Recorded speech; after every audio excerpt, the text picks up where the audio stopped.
मित्रांनो, वेड लागलं प्रेमाचं या मालिकेच्या आजच्या भागामध्ये आता विठुरायाच्या मंदिरामध्ये जरा गर्दी असते आणि मग तेथे एक जोडपं येतं आणि ते खणा नारळाने रुक्माईची ओटी भरतात. मग त्यानंतर गुरुजी म्हणतात की तुमची मनोकामना नक्कीच पूर्ण होणार. ही साडी ज्या भाविकाला मिळेल त्याचा जोडीदार कधीही त्याच्यापासून दूर राहू शकत नाही. ते दोघे कायम एकत्र राहतील आणि आयुष्यभर ते एकमेकांची साथ देतील. तेवढ्यातच आता राया सुद्धा तेथे येतो आणि पांडुरंगाला विचारतो, काय पांडुरंगा, हे काय चाललंय काय? मी हे सगळं तोडायला बघते, मिस फायर हे जोडायलाच बघतीये, कारण ती माझ्यावर एवढा विश्वास दाखवतीये. हे बघ, मी जीव तोडून सांगतोय की मी वाईट माणूस आहे, परंतु मिस फायर माझ्यावर विश्वास ठेवायलाच तयार नाही. अरे पांडुरंगा, मी हे का करतोय ते तर तुला माहीत असेल, कारण मी नानांना वचन दिलंय की मिस फायरच्या आणि जयच्या मध्ये मी येणार नाही आणि त्यासाठी हा सगळा अट्टाहास चालू आहे. परंतु मिस फायरला कसं कळत नाही, तूच सांग मी काय करू पांडुरंगा? असं म्हणून तो तेथे असणारा एक दिवा हातात घेतो आणि की पांडुरंगा माझ्या मदतीला धाव, कारण मिस फायरचा चांगुलपणा माझ्या आड येतोय. मला तिच्या नजरेत पाड, तरच मी नानांना दिलेलं हे वचन पूर्ण करू शकेन. मला माझ्या मनात तिच्याबद्दल राग निर्माण करायचा आहे, कळलं? आणि त्यासाठी मला तुझी मदत हवी आहे पांडुरंगा.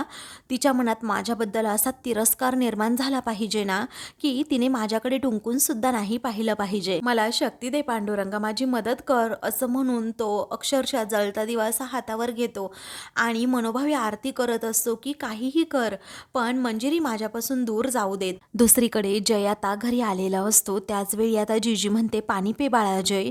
अरे खरंच खूप लागले, अरे तुला खूप त्रास होत असेल ना रे, त्या गुंडाने तुला खूप मारलं का रे, खूप त्रास दिला का रे? असं अगदी प्रेमाने जयला विचारत असते. निखिल आणि मंजिरी तेथे उभे असतात आणि ते दोघेही रागातच जयकडे पाहत असतात. तेव्हा जय आता पाणी पितो आणि म्हणतो की अगोदर तो बैल आला आणि त्याने सगळं उद्ध्वस्त केलं. त्यावेळी जीजी म्हणते, अरे तो बैल आला नाही, अरे त्या रायाने आणला होता, तुला माहित नाही का? तेव्हा ते सर्व प्रसंग आता जयला आणि जीजीला आठवू लागतात. त्यावेळी आता तू असं कसं म्हणू शकतोस रे, तो बैल आला, पण आला नाही, तो त्या रायाने आणला होता आणि नशिबाने तू वाचला आहेस. एवढा नशिबावर तुझा विश्वास आहे का?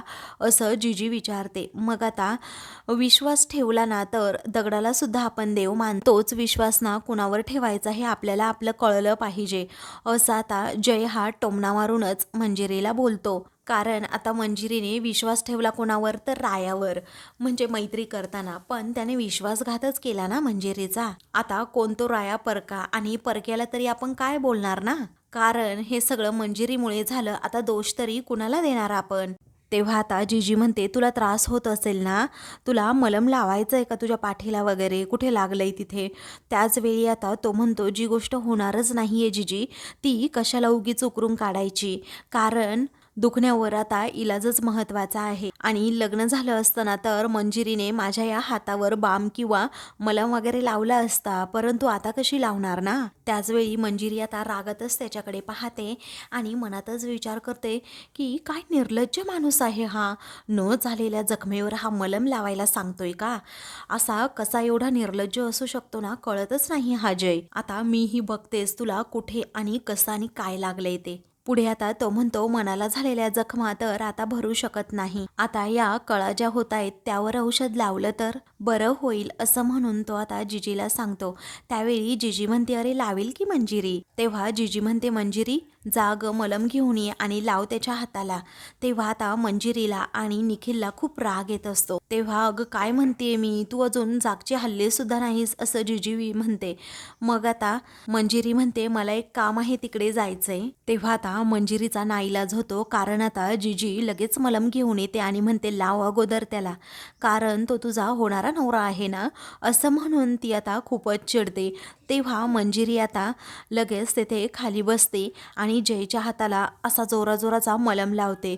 तेव्हा तो आता दुखण्याचं नाटक करत म्हणतो की अगं हळू जरा मंजिरी, अगं माझं दुखतंय जरा, आता तू औषध लावतेस की राग काढतेस? त्याचवेळी जय म्हणतो, जीजी अहो मंजिरीला काही बोलू नका, कारण दृष्ट आहे ना तो राया आहे. मंजिरी तर बिचारी खरंच खूप चांगली आहे, कारण राया तर सगळ्यांकडून अगदी हप्ता वसुली करून घेत होता आणि आता तर हिच्याकडून माझ्याकडून सुद्धा घेतलाय त्याने हप्ता. त्याच वेळी आता खरं आहे का ग हे मंजिरी, असं आता जिजी विचारते. तेव्हा मंजिरी म्हणते, नाही अगं जिजी, मी त्याला हप्ता दिलाच नाहीये, मी फक्त प्रॉफिट दिलं दुकानातलं त्याला, तो दुकानात भागीदार आहे ना म्हणून. तेव्हा जिजी आता रागातच म्हणते, मंजिरी मी तुला मागेच सांगितलं होतं ना ग की त्याची भागीदारी तोडून टाक म्हणून, आणि तू माझं ऐकलंच नाही आणि आता तू त्याला नफा दिलास.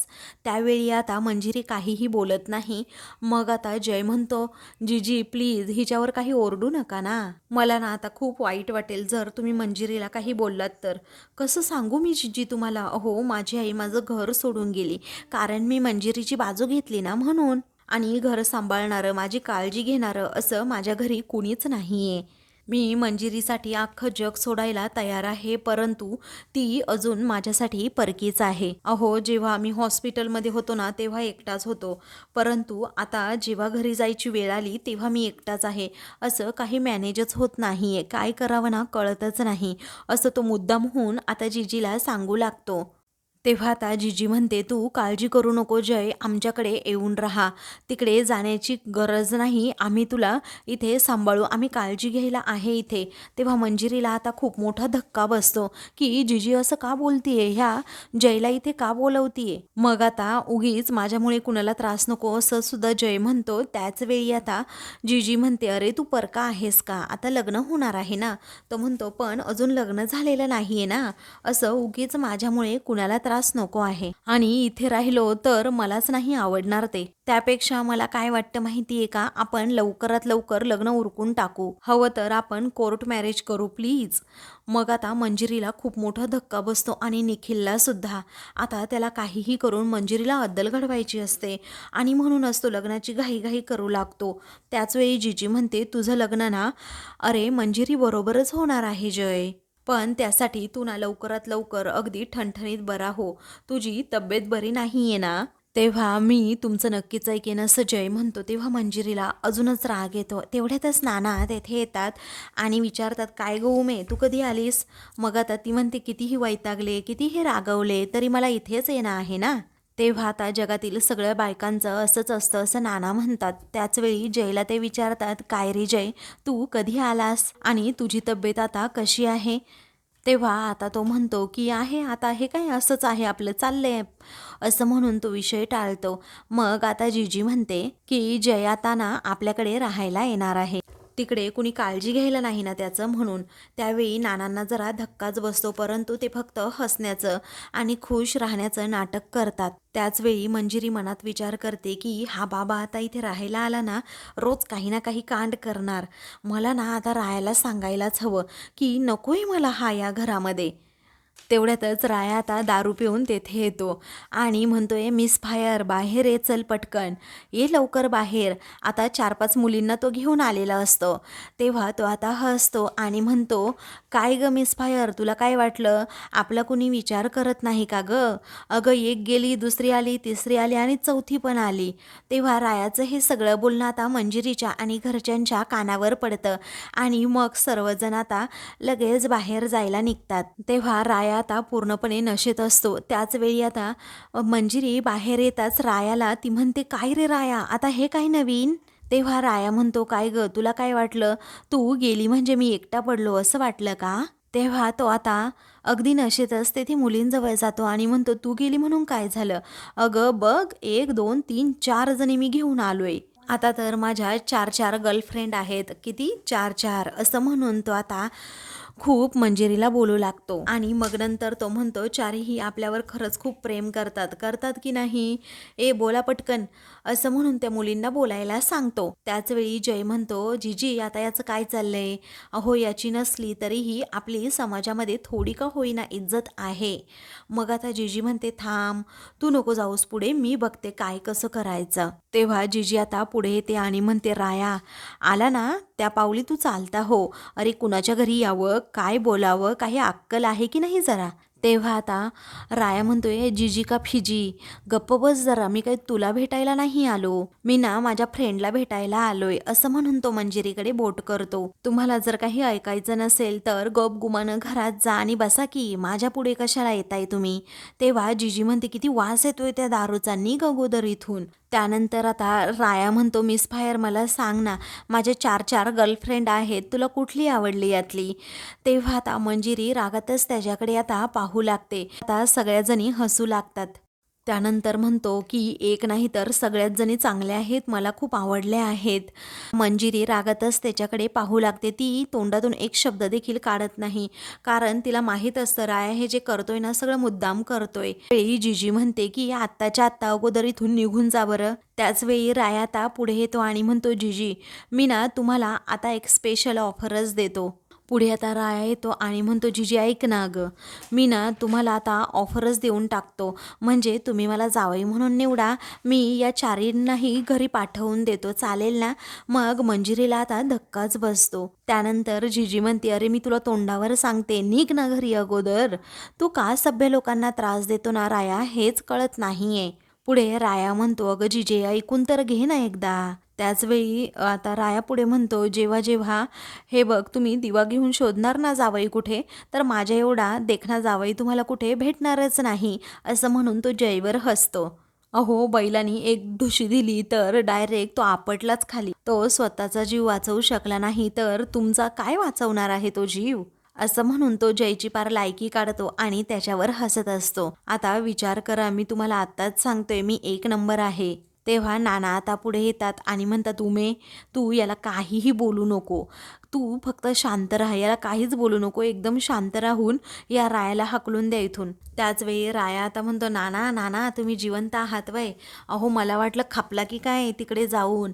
मग आता जिजी म्हणते, राया तोंडावर माझ्या नवऱ्याबद्दल असं अपशब्द बोलू नकोस. त्याचवेळी आता राया म्हणतो, हो जिजी का फिजी जरा ऐका, तुमच्या आठवणीमध्ये तुमच्या नवऱ्याने विष पेलं होतं, विष. आता हे ऐकताच जिजीला खूप मोठा धक्का बसतो. रायाने जिजीला आता सर्व सत्य सांगून टाकलेलं असतं आणि एक नंबर खमका नवरा शोधला हा जिजी तुम्ही.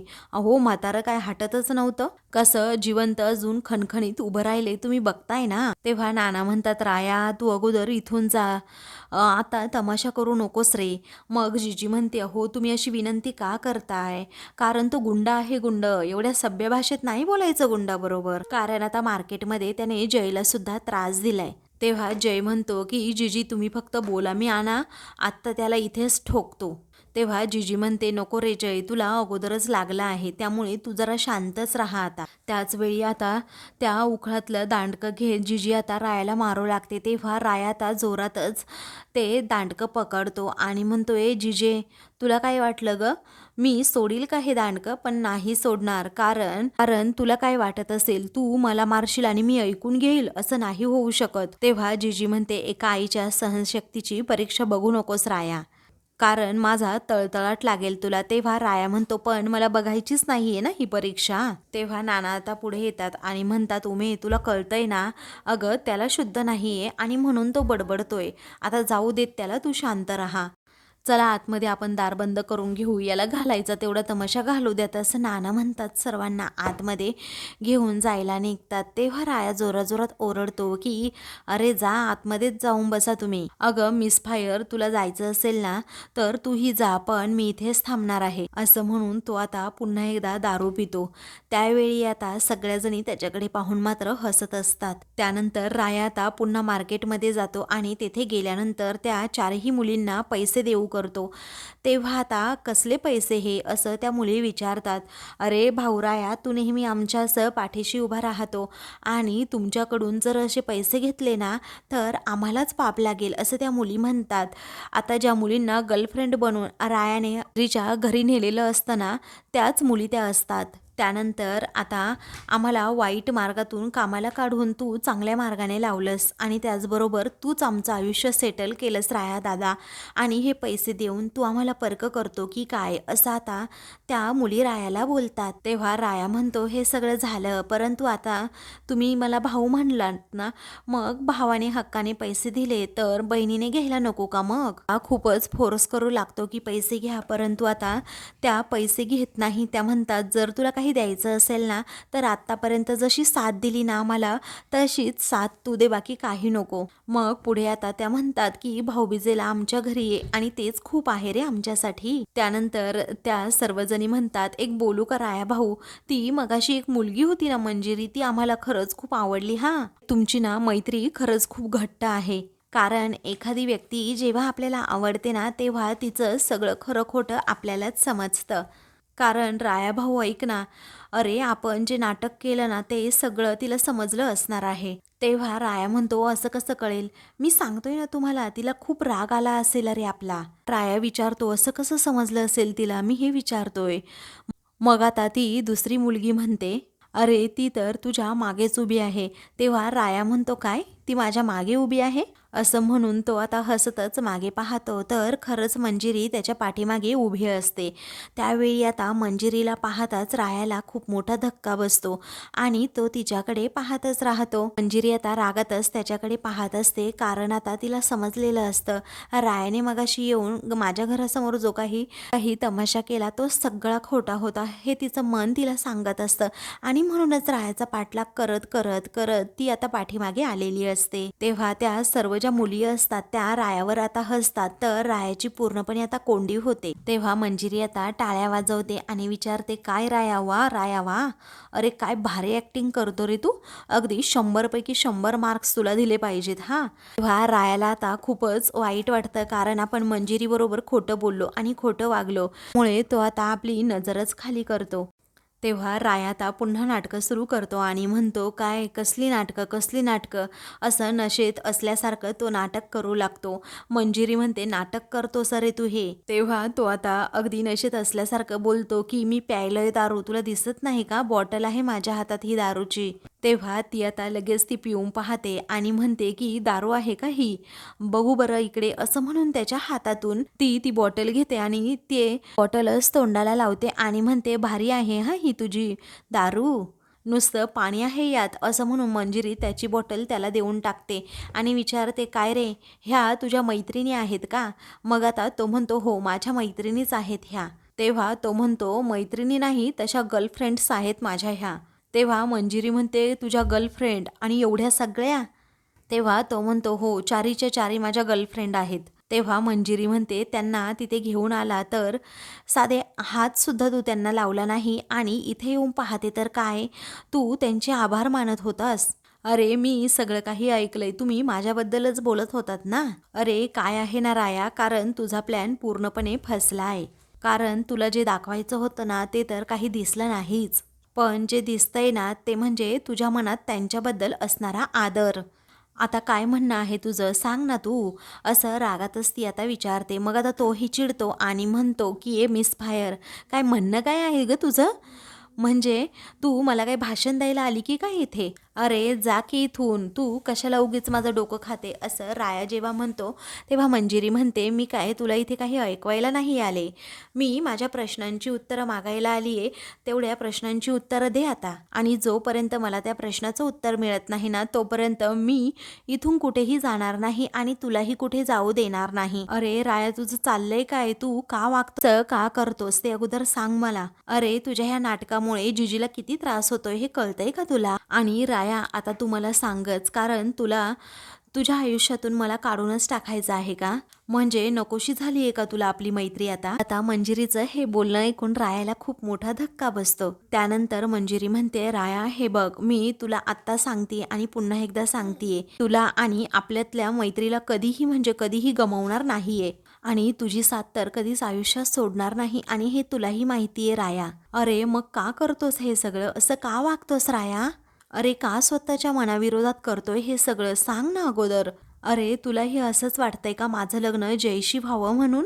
तेव्हा रायाला आता खूप वाईट वाटतं की मंजिरी एवढी तळमळीने आपल्याला काहीतरी सांगतेय, पण आपण मात्र वाईटच वागतोय. तेव्हा राया म्हणतो, हे बघ तुला जे करायचं ना ते कर, आपल्याला काहीही फरक पडत नाही. तेव्हा ती विचारते, काय फरक पडत नाही म्हणजे आपल्यातली मैत्री संपली आहे का आता? आणि तुझ्या या हट्टापायी उद्या जर मला काही झालं तर? तेव्हा राया आता मनावर दगड ठेवतो आणि म्हणतो, होऊ दे, काय व्हायचं ते होऊ दे, पण तुला एकदा सांगितलं ना की आपल्याला काही फरक पडणार नाही म्हणून. तेव्हा मंजिरी रागातच विचारते, काय रे, मी मेले तरी तुला काही फरक पडणार नाही का? तेव्हा राया त्या प्रश्नाचं उत्तर देण्याचं टाळत म्हणतो की तुला एकदा सांगितलेलं कळत नाही का मिस फायर. अगं परत परत तेच सांगायला लागतंय का तुला. तू जाऊन मर नाही तर काहीही कर, आपल्याला तर काहीच फरक पडणार नाही आणि पडत सुद्धा नाही. आली मोठी शहाणी, जा मर जा असं म्हणून राया रागातच तिच्याकडे पाहतो. तेव्हा ती म्हणते, तर तुझी हीच इच्छा असेल ना राया तर ठीक आहे, पण उद्या जर मला मदत करायला आला ना तू बघच मग. तेव्हा तो म्हणतो जा नाही त्रास करून घेणार, असं म्हणून तो तिच्याकडे दुर्लक्ष करतो. त्याचवेळी मंजिरी म्हणते की वळूनही बघायचं नाही हां. तेव्हा आता तो म्हणतो अगं नाही घेणार म्हटलं ना, जा मर जा असं रागातच तो म्हणतो आणि तेथून जायला निघतो. त्याचवेळी आता मंजिरी मनात विचार करते की तुला फरक पडत नाही असं तू म्हणतोस ना, माझी मैत्री जर आता खरी असेल ना तर तू माघारी येशील पुन्हा. आता बघ तुला फरकही पडेल आणि तू हे सर्व नाटकही थांबवशील. तर आता मित्रांनो पुढील भागामध्ये मंजिरी आता स्वतःभोवती रॉकेल ओतून घेते आणि राया असा जोरात आवाज देते आणि लगेच काडी घेऊन ती ओढते. सगळीकडे आग लागते. मंजिरी त्यामध्ये उभी असते. तेव्हा राया ते पाहतो, त्याला धक्का बसतो. मिस फायर असं म्हणून तिला वाचवण्यासाठी पुढे येतो. अशाच मालिकेंचे पुढील भाग पाहण्यासाठी चॅनलला सबस्क्राईब करा.